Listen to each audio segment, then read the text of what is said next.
The girl just got paid, so in today's video we're going through my payday breakdown and budget routine. This video was inspired by Carter Sullivan's viral payday routine video from a couple years ago. I really liked the concept and I wanted to share how different budgets can be for those of you who are struggling to find your own budget. Everybody's budget is super different and you can really tailor it to what your needs are. So this video is going to be great to help you get into the practice of setting up your own payday routine where you can look at your finances and take more control and ownership over them. And hopefully have fun while you're doing it. Here's today's menu and let's get into it. Doing your whole payday routine and budget breakdown can feel daunting, but this step is going to make it a lot more seamless for you and comfortable. Essentially, mise en place means to put things in their place. You need to gather everything that you need and put it within arm's reach, so that way when you're doing this process, you're not getting up 100 times, you're not getting frustrated. Everything is accessible for you to get the info you need so that you can populate your tracker and do your payday routine. For me, I've got my wallet, I've got my phone with my banking apps on it, I've got some tabs open, and I've got my spreadsheet open as well. I'm also going to go grab a cup of tea. You could light a candle. I've seen a lot of people do that. I'm not a big candle girly. So let's go gather our things and we'll meet back here. Now, everyone's budget is different. Depending on where you live, how much money you make, what your expenses are, your budget's gonna vary. I say this to be a disclaimer, my budget will probably shock you guys. Two things I wanna remind you of is one, I am a single homeowner and all of the finances, expenses for my life and for my home come out of me. And two, I live in an expensive ass province. It's crazy, but it's only for a temporary time. So let's get into the budget side of it. I just rejigged my budget last weekend. I'll quickly show you through this budget calculator and how I determine my new budget.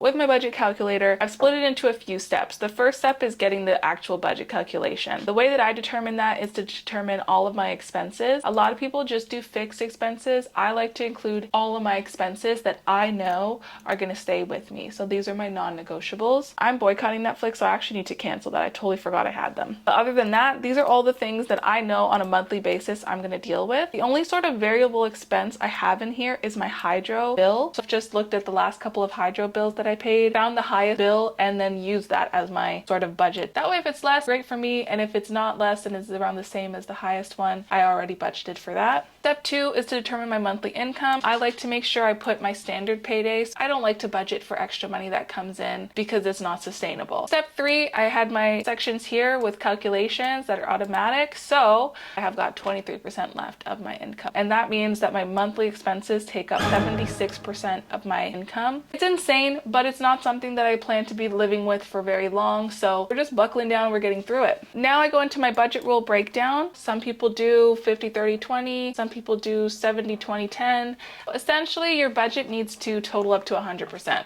So if your number is coming up past 100%, you're spending more money than you have. I'm budgeting 23% for the rest of my expenses. So that's my food, anything miscellaneous for my house, for my cat, all of that's gonna go towards that. And I'm gonna budget 1% for savings because if you've read Rich Dad, Poor Dad, then you know that you should always pay yourself first. So I'm happy to just be saving anything again at this point. If it's 1%, then it's 1%. I'll take it. My section number 3, it's my new budget. I like to track my money paycheck to paycheck so that I know when I get paid, this is actually how much I have to spend. I've got $1,675 of fixed expenses that I need to sort of put aside, and I've got about $500 left for everything else. So that's my grocery, that's my personal care, entertainment, all of that good stuff. The 1% of savings bi-weekly looks like $22 a paycheck. I use my open workspace section to just sort of refine my budget. I know I had 23% for everything else, but I also want to figure out what does that look like. First thing I did on the left here was sort of figure out my bi-weekly average in spending for the past 6 months. Was on average $860. And as you guys see with my new budget, the budget I have is now $506.92. So there needs to be some cuts made. This is a new budget I set up and now I've just got to live it out. That's the budget breakdown. Now let's get into the payday plan.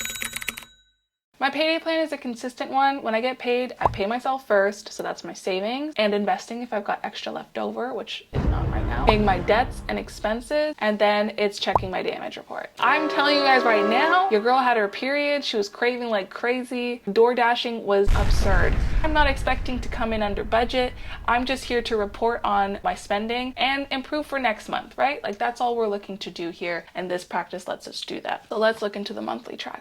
I'm obsessed and in love with her, okay? To have all of my information essentially in one sheet, it's heaven. It's a pretty simple spreadsheet and it allows me to make sure that I'm doing all of the things on my checklist. Now, one thing you'll know, I've already been paid for February on my first payday, so my information is half updated here. here. And as you can see, I like to add comments so I can track my spending. It allows me to paint a better picture outside of just numbers as well. I like to start at the top here. This is just my way of tracking to make sure I got my paychecks in. Next thing I do is I scroll down into my summary. This summary section is the only other part that I need to input my numbers into, and this will actually calculate and link to my charts that I've set up here. So for this portion in the summaries, I am simply tracking the information. All of the payments I do at the end once all the information is populated and I can see where my money went, what I owe, and what needs to be paid off. I start with the income summary and I'm gonna just start inputting. I'm gonna add a new paycheck up here,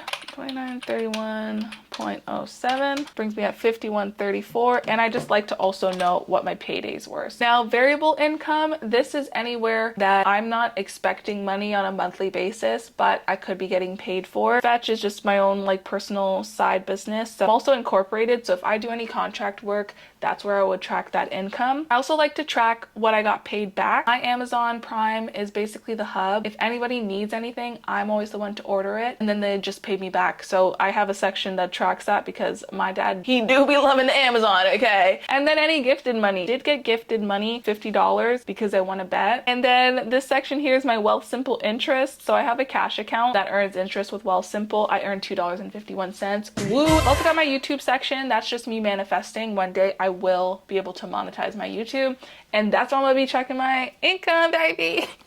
So that brings my total income to $5,395. Looking good. Next, I'm going into my expenses. So I've put my budget here, and that was the budget that I broke down from this previous section. And now it's time to enter my actuals. I have a few places that I do my banking where I'm going to track my expenses. The last date that I updated this tracker was February 15th. So now I'm tracking any expenses from February 15th up until today. There is more than I'd like. I ordered DoorDash again. So what I do is I always just do it like a running total up here. So I'm gonna add the next expense. It's $24.05. And then what I also do is I edit my note. PD showing up a lot this month. And I ordered Rowdy Bird, and honestly, no regrets. That was the fucking best chicken sandwich I've ever had in my life. Oh my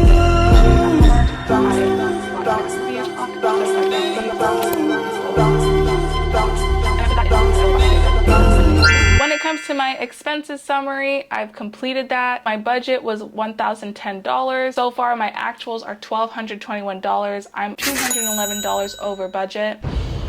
Yeah, so far, not so good.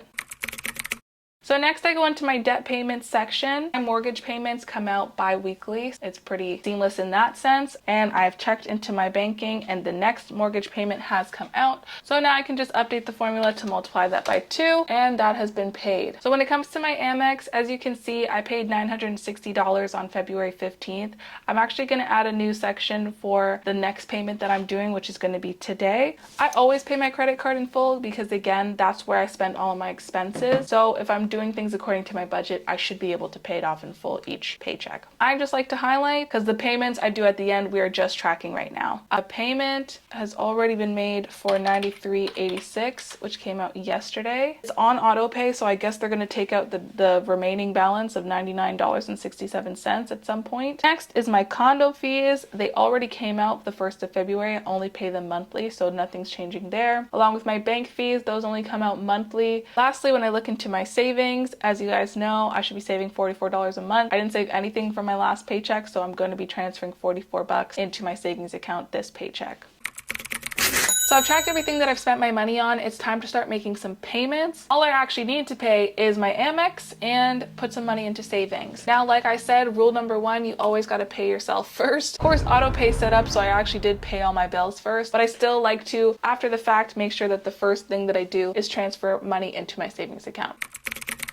Everything's been paid off. Next thing I'm going to do is go up to my to-do list. That's where I write anything that's outstanding for me to do after doing my payday routine. As you guys can see here, my auto-populated snapshots have populated. Forget about the budget snapshot for now, but looking at the cash flow snapshot, we can see my income was more than I expected, but so were my expenses and my debt. Total cash left over is negative $443.06. So your girl has overspent for the month, and that's okay. I am a journaler, but I've never done sort of a journal reflection with my money. So in the reflection section, I like to include 4 questions. Where did you overspend? Were there any unforeseen expenses? What did you do well this pay period? And what are your notes for the next pay period? All right, guys, that's it for today's video. I've linked my budget calculator and my finance tracker template in the description below. Go ahead and click that link. It's completely free. All that I ask is that you make your own copy and work from that link, or else you're gonna be like me and everybody's gonna see your finance breakdown, okay? I hope you guys enjoyed this payday breakdown. Thank you again for watching. Don't forget to like and subscribe. And yeah, I'll see you soon. Love you. Bye.